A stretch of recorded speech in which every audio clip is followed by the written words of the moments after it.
Interesting, interesting. Okay, so let's crack on with this one today. This was a tweet that I got on Twitter. I mean, obviously, I got it on Twitter. That's where you hear tweets, and I want to talk about. I want to talk about it. Try and keep the sarcasm down whilst doing so. It's one of those subjects. It'd be easy to descend into a bottomless pit of sarcasm. But this is a Christian argument that I've heard a number of times before concerning free will and evidence. Just let me say before I read it out that this is not a common Christian argument. I think most Christians would object to it. Some of them would have exactly the same objections that I'm going to give you now, and some more besides. Okay, so just bear that in mind. But it is one that I've heard a number of times, and the reason I wanted to discuss it is because it just shows the lengths that people will go to try and stitch together a belief they want to hold with what they actually perceive of the world out there, and to try and desperately hold those two together in some kind of workable tension. And this is the lengths that they will go to. And basically it's this idea that the reason that God doesn't give us decent evidence for his existence, overwhelming evidence for his existence that would make everybody believe in him, is that they want to help preserve our free will. Right? In some ways, this would take away our choice, and that's the last thing that God would ever want to do. God is all about choice. He's all about free will. He's all about not coercing us into what we believe. Okay, so this is what they wrote. This particular instantiation of this argument, if you like, this particular wording.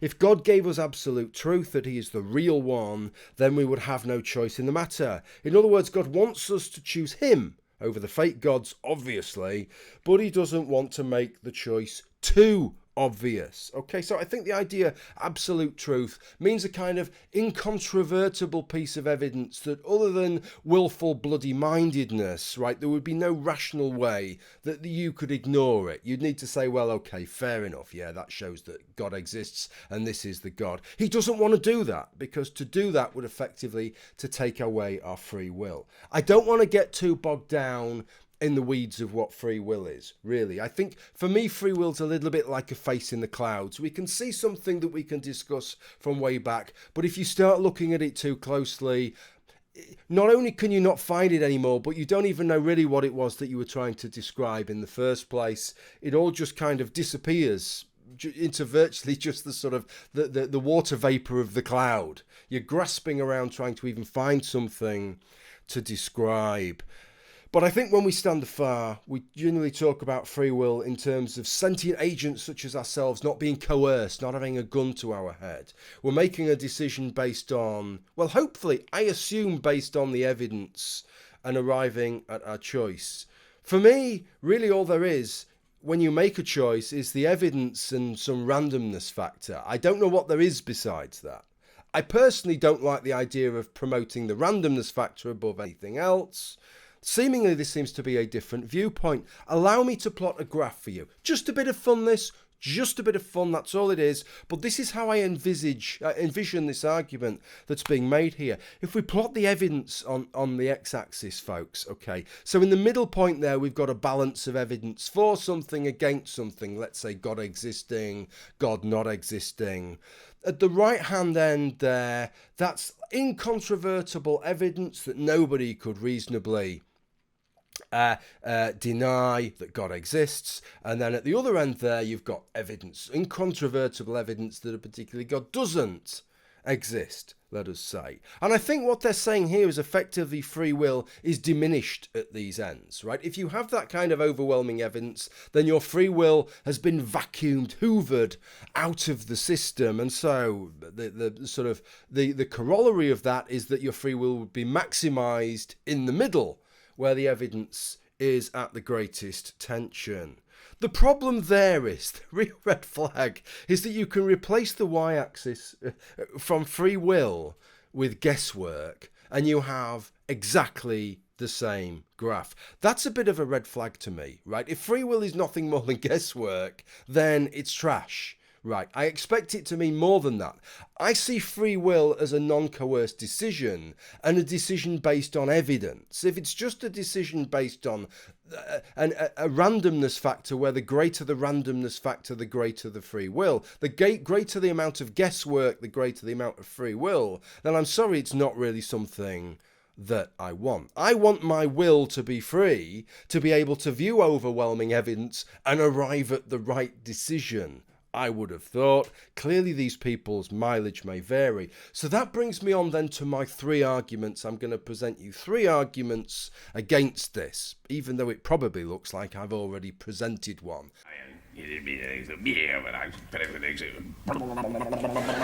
Always felt like we were being watched.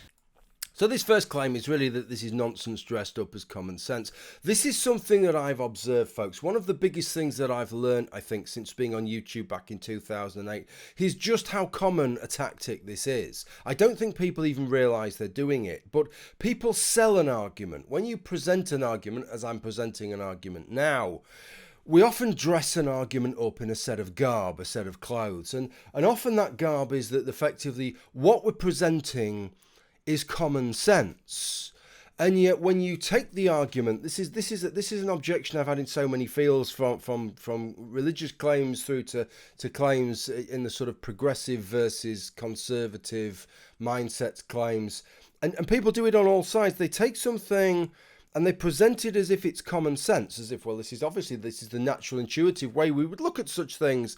And when you take those clothes and place them on anything else, they never fit. It just seems as absurd as the original claim seemed to you. And yes, yet if it was common sense, that ought to be the proof, didn't it? That when you dress those same clothes on other things, that it seems quite reasonable. Ergo, it's going to be reasonable in this example as well. I tried to think of any other example where we'd use this idea of common sense. I can't think of it. I imagine a jury. And the jury trial starts. It's a murder trial, folks. So please, let's start taking this a little bit serious now. Somebody's been murdered. And the prosecution presents the evidence. There's CCTV footage. You can see them committing the crime. There's other sources of CCTV footage that verify, so they haven't been doctored, or if they have, somebody's done a really good job getting round to them all. There's 60 or 70 independent eyewitnesses to this crime. The murderer was found with the weapon in their hand, and they were shouting to everybody how pleased they were that they committed the offence. The evidence seems overwhelming, and at that point, the judge stops the trial, and he says, "This is a mistrial. I'm stopping the trial. I'm allowing the defendant to walk free, because the evidence is so overwhelming that I don't think the jury has any free will anymore. The evidence is so overwhelming, the jury could only really arrive at one decision, and that decision would be guilty. Ergo, the jury doesn't have the ability to arrive at their own decision anymore, and we can't have that in a court of law." Seems a bit unlikely, that, doesn't it? Seems a bit absurd. What a way to run a judicial system that would be, if you can try someone for murder when there's one eyewitness, but not when there's 1,000. And anyway, one of those jurors is dismissed, walks into a bank, wants a new bank account, okay? Their money's in a bank at the moment. They want to shift bank. They found out that the bank that their money's in isn't as safe as they thought. And that's what they prioritise, safety. So they ask to speak to the manager, and they say to the manager, "Look, I'm thinking of moving my money to your bank, but I want some assurance. I want you to demonstrate to me that your bank is going to be safe with my money, that my money will be safe with your bank." And the bank manager looks back and says, "I'm sorry, we won't make that guarantee. We're not prepared to do that. And the reason is that we can guarantee that your money is safe. Our bank values your free will. We want you to make a free decision where to place your money. And if we make that guarantee, then we're stripping you of that decision. So we prefer for our customers to guess whether their money is going to be safe in our bank." I think that's absurd, isn't it? There's no common sense. There's no rhyme nor reason for that. That is the very opposite of, that is the antithesis of what we mean in some ways by free will. Free will really ought to allow you to make the logical decision when there is only one logical outcome, due to the overwhelming preponderance of evidence in one direction. We shouldn't think that an overwhelming preponderance of evidence strips you of that free will, that in some ways evidence is the enemy of free will, which is what is being claimed here. The two examples that I gave are absurd, not because they're bad analogies, but because the original is so absurd. And so any analogy you make, any other situation you apply it to, is going to appear equally absurd. Now it's all the dividends of past. There's a lorry load of interesting cheeses. Second argument is worship, not belief. Look, this whole argument here seems to hinge upon the basis that what's really important is whether or not we believe in God, and God wants to preserve our free will. But surely the important thing for God from a Christian perspective anyway wasn't whether we believe in him in the sense of believe he exists, but whether we worship him, whether we ask him for salvation. So this isn't even the key question anyway. God could provide all the evidence under the sun, incontrovertible, overwhelming, compelling evidence for his existence, and people could still say, yeah, I buy all of that, but I don't think that you're worth worshipping. In fact, this is an argument that I've had with other atheists, my fellow atheists, for many years now. I've said that I would be one of the most servile, self-serving, ingratiating, toadying people out there. If I knew that this God existed, I would attempt to save my own skin and avoid eternal torment. But it seems that some atheists are not like-minded. They are maybe made of, they've got a little bit more backbone, a bit more spine than I have. They're prepared to accept being tortured and tormented potentially for all of eternity, and they could see that he exists but still not believe in him. We need to be careful here. As somebody said to me on Twitter, Christians sort of conflate this issue and use it in two contexts when they say belief in God. They sort of mean both. There is a history of using both terms, even in just everyday parlance in both ways. When I say I believe in unicorns, obviously I mean that I believe unicorns exist. I don't, by the way. But if I was been coaching somebody at a sport for a few years and I said I believe in you, that's not me expressing that I believe that they materially exist, of course. That's me saying that I believe that they're going to have the skills, that they can make it, that they can win the match, maybe that they can become a professional. I believe in their abilities. So we do use it in these two different contexts. We need to be careful with that. But what's interesting with this whole point that really it's about worship, not belief. So why would God be so hung up on not giving us overwhelming evidence with belief? Is that God doesn't come across as somebody that's really that concerned about our free will, does he?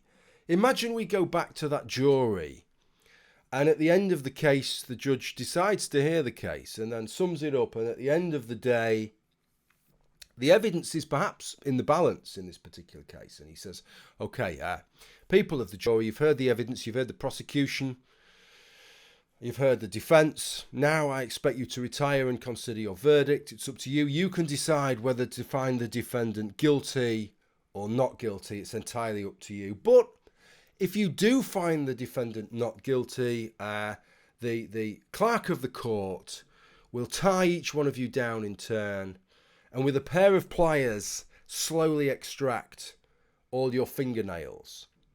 And then when they're all extracted, slowly extract, ripping out your toenails one by one, so that you're in exquisite agony.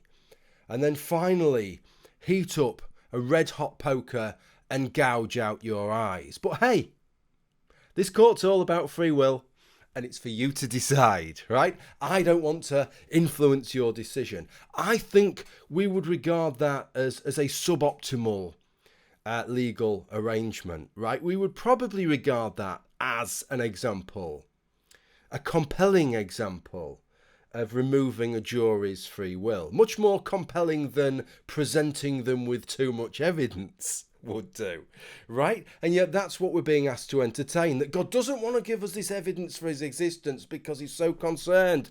He's getting into a bit of a sweat over this about our free will. But when it comes to belief in him, that's for us. It's our free will, right? He doesn't want to coerce us, But just so you know, just so there's no shadow of doubt going on here, if you choose not to ask me for salvation, you're going to burn in a lake of fire for all of eternity. There's going to be a great deal of wailing and gnashing of teeth. Just be aware of that. But hey, I'm God, and I don't want to impact on your free will. That is the very last thing that I would ever want to do. I'm sorry, that just doesn't really stack up, does it? He just doesn't come across. He doesn't portray himself as this person who just maximizes, just allowing you to make these unfettered decisions. Essentially different like this, and the women there are absolutely sex mad. The third and final point for me is that it's just an argument of convenience, by which I mean it's an argument that's made just because that fits in. Sort of after the event, this is what I've observed. It doesn't really make sense, but let's find an argument that I can shoehorn to explain it, and an argument that would be dropped at the drop of a hat, right? Because that's what I think would happen. You know, I think the people that make this argument, if suddenly there was to become overwhelming evidence for God's existence, they wouldn't stand back and go, no, I'm not having it, right? This has got to be some kind of a scam. God would never give us this kind of evidence. This is not evidence for God, you know. Imagine, let's take a situation that we're all here on the earth, okay, and suddenly God appears to us all, everybody around the world, and says, hey, I'm the Christian God. It was me all along. All the stuff you read in the Bible. Yeah, a few people got a few bits wrong, but that's basically, it's all true. And then disappeared. And I'm sure some people would still have some doubts. So then he appears again and he says, I'll do something that proves it's me. That it's not just some sort of hyper-intelligent aliens. It really is me. Disappears again. And then we think, well, wonder what's going to happen. Over a few days, scientists start to report that the moon is drifting out of its orbit and drifting off on a tangent. They're quite concerned that the near ramifications to the tides and various things that happen with our weather and our climate and the centre of gravity, of course, because the Earth wobbles around as the moon goes around. And I believe it has internal tidal forces in the planet, so there's longer, more geological time span concerns over what's going to happen because the moon is leaving the Earth's orbit. And then we realise with horror that it's actually heading towards the middle of the sun. And so weeks go on and then gradually the moon plunges into the sun. But the gravity still seems to be working around. The tides are still working. It's as if some invisible, agent is still providing that gravitational force. And the months go on and everything's fine because it's providing this gravitational force as if the moon was there. And then astronomers looking at the sun, they see a little black spot in the middle of the sun. What is this? And then we realise over a period of days, it's the moon coming back out the sun. It comes back out the sun and gradually over a period of the next few weeks returns back into the Earth orbit. And then God reappears to everybody in the world again and says, come on, hey, that's pretty good, right? Your hyper-intelligent aliens couldn't pull that one off, right? I am the only one. And he's right. Hyper-intelligent aliens, right? They couldn't pull that off. I think we'd all be pretty convinced by that. The sort of control of physics and above and beyond the laws of nature that you would need to have to do that, it's just too much, right? But for God, an omnipotent being, it's just trivially easy, right? It's a parlor trick, right? It's infinitely easy for God to do that, okay? It's not a big ask. So we all see that. I think that would convince most people. Do you honestly expect me to believe that these people would be like, nah, I'm not buying it? That's just too overwhelming, right? That if that was God, he would be denying us our free will. God would never do that, right? No, they wouldn't, right? Pull the other one, it's got bells on it. They'd be shouting from the rooftops. Suddenly this argument, this nonsense argument of convenience would be dropped, right? Like a bag of lead marbles. I just have no interest in it whatsoever. It is purely an argument of convenience to try and describe something which makes absolutely no sense whatsoever. It makes absolutely no sense in its original incarnation with relation to God. It makes absolutely no sense when applied to anything else. And it's applied to a subject, his existence, rather than the worshipping of him, whether he's worthy of worship, that isn't even the central subject, that isn't even the central concern. I just think from the perspective of human beings and what human beings are capable of, and sadly what we're incapable of, things like this present a really, really bleak picture for me. Because when people can resort to this sort of level of thinking to try and prop up what they believe, you can remove the religion, you can remove the religious thinking, but you're not going to remove those human tendencies, right? Those same patterns of thinking, those same desperate patterns of trying to prop up a belief that you have, even when it doesn't make any sense, even if it means you've got to formulate an argument that makes absolutely not one iota of sense, probably to anybody that hears it, right, other than you, apparently. I think that's very sad. It's a very depressing thing. Okay, interested to know what you think, especially, hey, if you've got an argument against this, if you've got an argument as to why this makes sense with relation to God and not anything else, or maybe you think that juries should be run this way. It would certainly make courts quite interesting, wouldn't it? If you're the defence, right, you've either got to decide... You'd either have to decide to argue against the prosecution or argue with the prosecution and try and push the prosecution over the evidential cliff where the judge goes, no more, the evidence is overwhelming, you're going to have to walk free. There's too much evidence to convict you, so we're going to have to let you off. That's how it would have to work. Okay, that's it. Hope you enjoyed the video. Thank you for watching. Bye for now. For it, sometime later, I freely admit that I was very, very drunk.